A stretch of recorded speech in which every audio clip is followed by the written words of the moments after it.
Hello everyone, আজকে আমি লাগাবো। এটা হলো মানি প্ল্যান্ট।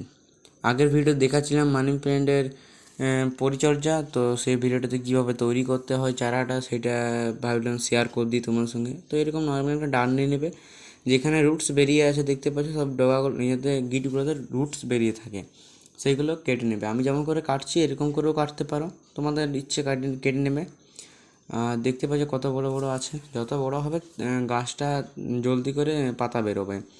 তো আমি একটা ছোট জায়গাতে নর্মাল মাটি আর ভার্মি কম্পোস্ট মিশিয়ে নিয়েছি এবং এটাতে কিছুটা পরিমাণ জল ঢেলে নেব।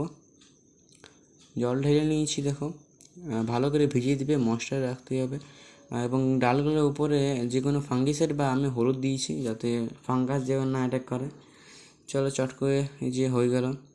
এটা আমি আপডেট দেবো পরে যে কীভাবে পাতা বেরিয়েছে। তো আজ এখানে অবধি। ভিডিওটা ভালো লাগলে লাইক করে দেবে। বাই।